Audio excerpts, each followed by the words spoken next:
Hello students, देखो question number 4 है। लकड़ी के एक ठोस बेलन के प्रत्येक सिरों पर एक अर्धगोला खोदकर निकालते हुए एक वस्तु बनाई गई है। यदि बेलन की ऊंचाई 12 सेंटीमीटर है और आधार की त्रिज्या 4.2 सेंटीमीटर है तो वस्तु का संपूर्ण पृष्ठीय क्षेत्रफल ज्ञात करें। अब जैसे देखो, एक बेलन है, जैसे हम तुमको बतला रहे हैं। देखो, यह बेलन है। अब इसमें से अर्धगोला खोदा गया, इधर से भी अर्धगोला खोदा गया, तो अर्धगोला खोदा गया, इधर से भी खोदा गया, तो जो शेष बच गया, बात समझ गए ना। तो वस्तु का संपूर्ण पृष्ठीय क्षेत्रफल ज्ञात करें। बात स्पष्ट हो गई। तो लकड़ी फिर से पढ़ देते हैं। लकड़ी के एक ठोस बेलन के प्रत्येक सिरों पर एक अर्धगोला खोद कर निकालते हुए एक वस्तु बनाई गई। यदि बेलन की ऊंचाई 12 सेंटीमीटर है और आधार की त्रिज्या 4.2 सेंटीमीटर है तो वस्तु का संपूर्ण पृष्ठीय क्षेत्रफल ज्ञात करें।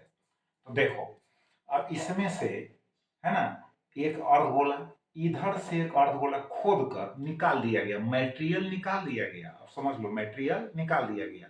तो इधर अर्धगोला खाली दिखाई देगा, कटोरा जैसा दिखाई देगा खाली, इधर भी कटोरा जैसा खाली दिखाई देगा। तो अब जो कहता है पृष्ठीय क्षेत्रफल जो है ज्ञात करें। तो देखो, ऊंचाई तो दिया हुआ है 12 सेंटीमीटर, ऊंचाई में कोई परिवर्तन नहीं है। त्रिज्या दी हुई है, ऊंचाई दी हुई है, एक अर्धगोला का क्षेत्रफल। तो एक अर्धगोला का क्षेत्रफल जो होगा 2 पाई r² होगा। तो दो अर्धगोला का क्षेत्रफल कितना हो जाएगा? 2 गुना 2 पाई r², यानी 4 पाई r², यानी दो अर्धगोला का क्षेत्रफल मिलकर एक, है ना, गोला का क्षेत्रफल बन गया 4 पाई r²। अब इसका वैल्यू यहां पर निकाल दिया गया। 4 है इंटू 22 बटा कितना है 7, यानी 22/7। आज हिंदी में बोल रहे हैं, 4 गुना 22 बटा 7 गुना 4.2 गुना 4.2। अब इसको सोल्व कर लीजिएगा, गुना कर लीजिएगा, भाग दे दीजिएगा, इतना आएगा सेंटीमीटर स्क्वायर। अब देखो, बेलन के वक्र पृष्ठ का क्षेत्रफल कितना होता है? तो 2 पाई r h। पहले भी बतलाए हैं, इसके पहले बेलन के वक्र पृष्ठ का क्षेत्रफल 2 पाई r h। तो 2 पाई r h, तो देखो यहाँ 2 हो गया, इंटू हो गया पाई, तो 22/7 यानी 22/7 इंटू 4.2 इंटू हो गया 12। हिंदी में ही बोल दे रहे हैं। 2 गुना 22/7 हो गया, गुना 4.2 हो गया और गुना 12 हो गया। अब सोल्व करना है आपको। तो यहाँ पर जैसे हम 22 में 2 से गुना कर दिए, है ना, और 22 में 2 से गुना किए, तो यहाँ पर और बच गया यहाँ पर, रुको 1 मिनट, यहाँ पर होना चाहिए 4 इन 4 यानी 44 होना चाहिए।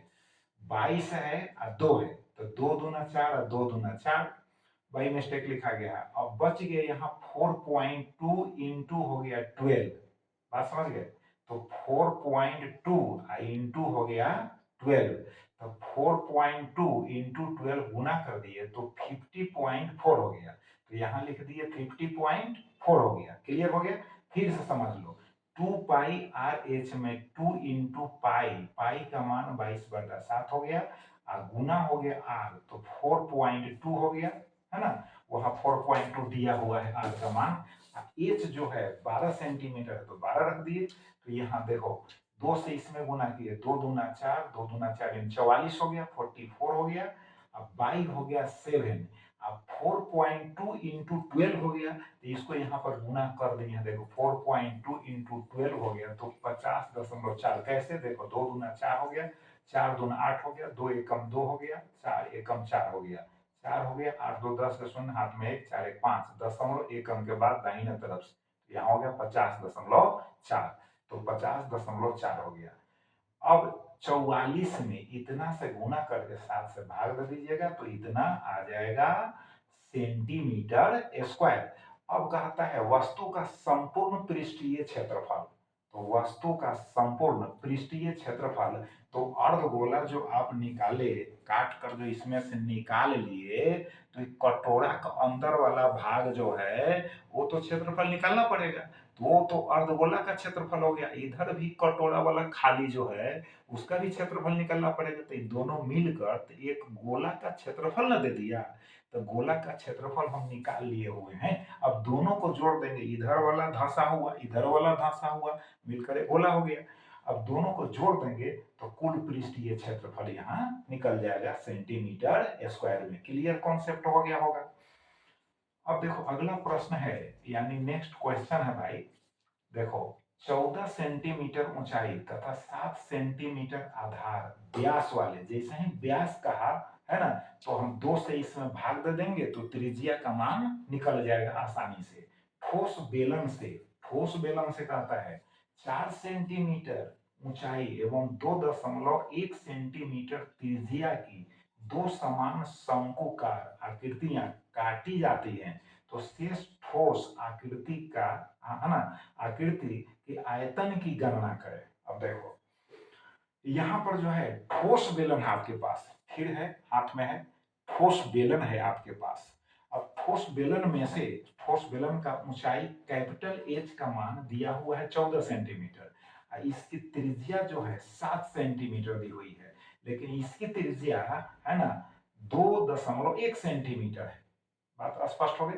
देखो ऊंचाई 14 सेंटीमीटर, त्रिज्या जो है ना 7 सेंटीमीटर, यानी कैपिटल आर जो है बेलन की त्रिज्या है, स्मॉल आर शंकु की त्रिज्या है। कैपिटल आर का मान जो है 7 सेंटीमीटर है, स्मॉल आर का मान 2.1 सेंटीमीटर है।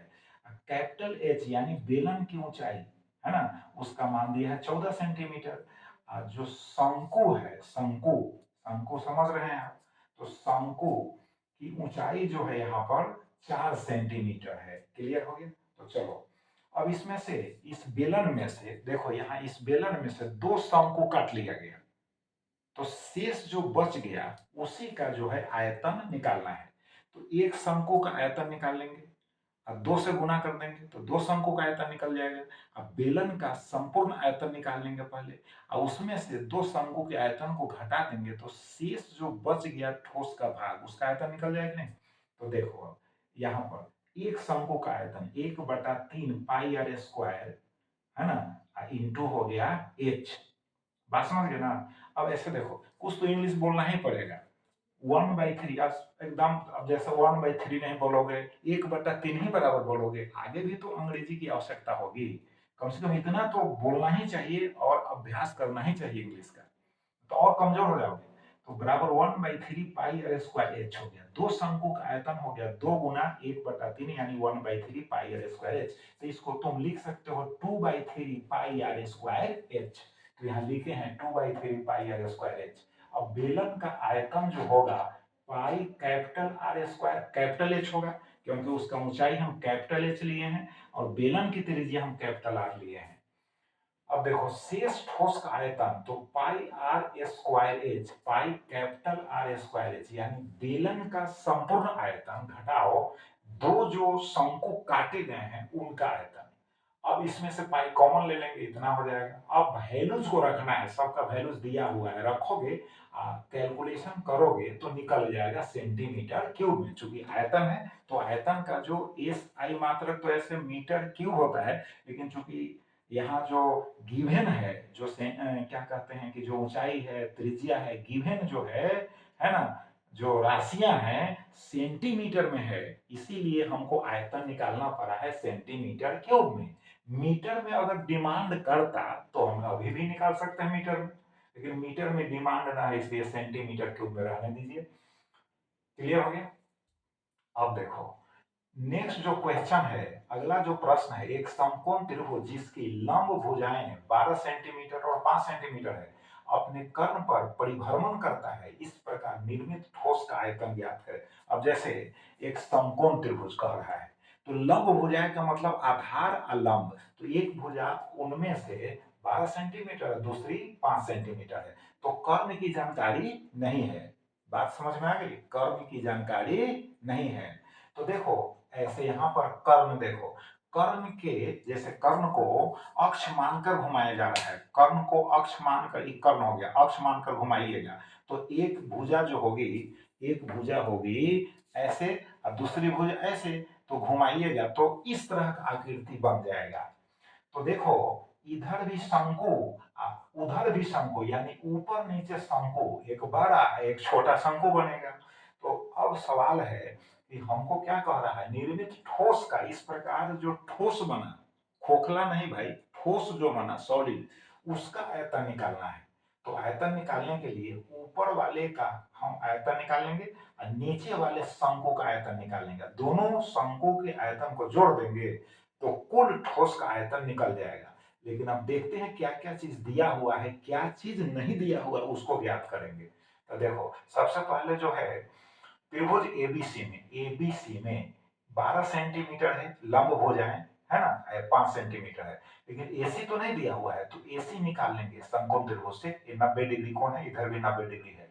तो एसी बराबर √12 का स्क्वायर हो गया, जोड़ 5 का स्क्वायर 144 हो गया, जोड़ 25, दोनों को जोड़ दिए, इसका वर्गमूल निकालिए, 13 सेंटीमीटर हो गया। तो ये तो 13 सेंटीमीटर क्लियर हो गया। अब देखो अब क्या करना है कि देखो अब है त्रिभुज का क्षेत्रफल। चूंकि ओबी जो है त्रिज्या नहीं ना दी हुई है, ओबी नहीं दी हुई है, ओबी ना ओडी। ओबी निकालेंगे तो ओडी ओबी के बराबर होगा। तो अगर ओबी निकल जाता है तो इसके लिए भी त्रिज्या वही और नीचे वाले शंकु के लिए भी त्रिज्या वही, दोनों में यूज हो जाएगा। तो ओबी निकालना है, तो ओबी निकालने के लिए 1/2 और 13, पहले देखो त्रिभुज एबीसी का क्षेत्रफल, ए बी सी का क्षेत्रफल। तो त्रिभुज एबीसी का क्षेत्रफल जब निकालोगे तो दिया हुआ है, इसमें गिवन है, आधार भी दिया हुआ है, ऊंचाई भी दिया हुआ है। तो आधार दिया हुआ, आधार इसको सपोज करो, ऊंचाई इसको सपोज करो, तो 1/2 अब 5 गुना 12 हो गया, तो 1/2 5 गुना 12 सोल्व किए तो कितना आ गया, 30 सेंटीमीटर स्क्वायर हो गया। 6 गुना 12 होगा, 6 5 30 सेंटीमीटर स्क्वायर। अब क्या करना है कि त्रिभुज वही रहेगा, देखो त्रिभुज वही रहेगा, समझ गए, लेकिन आधार बदल देते हैं। तो आधार हो गया एसी और ऊंचाई हो गया आपका ओबी। क्षेत्रफल तो वही ना रहेगा भाई, त्रिभुज वही ना है, स्टाइल बदल दिए हैं। तो आधार हो गया एसी, ऊंचाई हो गया ओबी। अब बराबर 30 लिखेंगे। तो देखो यहाँ लिखे 1/2, आधार हो गया 30, ऊंचाई हो गया ओबी, अब बराबर 30। तो ओबी बराबर हो गया, है ना, 60/13 सेंटीमीटर। बात समझ गए, यानी 2 से इसमें क्रॉस मल्टीप्लाई कर दिए, 30 दूना 60, अब बाटा हो गया 13 सेंटीमीटर। अब देखो अब क्या करेंगे, ऊपर वाले शंकु का निकालेंगे हम, क्या निकालेंगे, आयतन। और फिर नीचे वाले का, दोनों को जोड़ देंगे, जोड़ते और जोड़कर आगे फिर बढ़ेंगे तब ना प्रॉब्लम सॉल्व होगा। तो देखो ठोस का आयतन 1/3 यानी 1/3 पाई ओबी। अब ओबी देखो, ओबी हो गया त्रिज्या, तो ओबी 1/3 पाई आर स्क्वायर इंटू एच होता है, यानी शंकु का आयतन 1/3 पाई आर स्क्वायर इंटू एच होता है। तो ये हो गया त्रिज्या का स्क्वायर और गुना हो गया ओ ए, और ओ ए देखो, ओ ए ऊंचाई हो गया।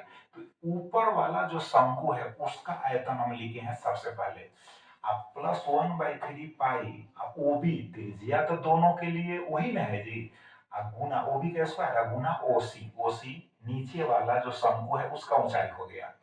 और फिर इसमें से कॉमन ले लिए, कितना कॉमन लिए, तो 1/3 पाई ओ बी स्क्वायर, देखो 1/3 pi into O B square common ले लिए। तो अब बच गया ओ ए प्लस ओ सी, यहाँ ओ ए यहाँ ओ सी। अब देखो कमाल का चीज है, ओ ए प्लस ओ सी, ओ ए प्लस ओ सी ए सी के बराबर हो गया कि नहीं। अब ए सी का मान हम 13 सेंटीमीटर निकाल चुके हैं।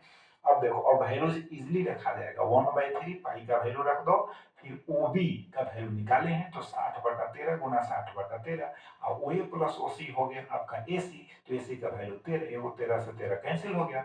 अब इसमें 60 से गुना, 60 में 60 से गुना कर दिए तो कितना हो गया, 3600 हो गया। यहाँ 22 रहेगा और नीचे 7 का 21 हो गया, और 1 13 तो कट ही गया है, सॉरी 1 13 तो कट गया है यहाँ पर, तो बच जाएगा 13 सिंगल। देखो 60/13 गुना 60/13, चूंकि वो भी का स्क्वायर है, यहाँ पाई का मान 22/7 है ना, 1/3 है ही। यहाँ 13 हो गया एसी का मान, तो 1 तो 13 कट गया, तो इसको काट ही दो, तो बच गया 36 हो गया, 3600 हो गया यहाँ। अब 22 तो रहेगा गुना में, नीचे 7 का 21 हो गया, 1 13 आपका बच जाएगा। ठीक, यहाँ लिखा गया था बाई मिस्टेक, तो 21 गुना हो गया 13। अब इसको गुना कर लीजिए, इनको भी गुना कर लीजिए, आप भाग दे दीजिए, उसके बाद आपको सेंटीमीटर क्यूब में आयतन ठोस का निकल जाएगा। तो आप जो है अब इन प्रश्नों को आप जो है अभ्यास करो। कहीं भी दिक्कत हो, सूत्र अगर समझने में दिक्कत हो या हल करने में दिक्कत हो क्वेश्चन यानी प्रश्न, तो फिर आप कमेंट कीजिएगा, हम फिर दोबारा वीडियो बना दें। और किसी भी प्रश्न का जो जो समझा रहे हैं उसमें कहीं भी दिक्कत हो तो बताइए। अभी तो लॉन्ग शुरू किए हैं, तो लॉन्ग कंप्लीट करने के बाद ही ना दूसरा हम आइटम देखेंगे। या मैथ्स में ही, गणित में ही 3 अंक का या 2 अंक का जो भी पूछे जाते हैं हम देख लेंगे। पहले 5 अंक वाले को पहले हम प्रैक्टिस करा देते हैं, उसके बाद ही हम, है ना, दूसरे तरह के प्रश्नों को देखेंगे। तो अभ्यास कीजिए। बहुत बहुत धन्यवाद।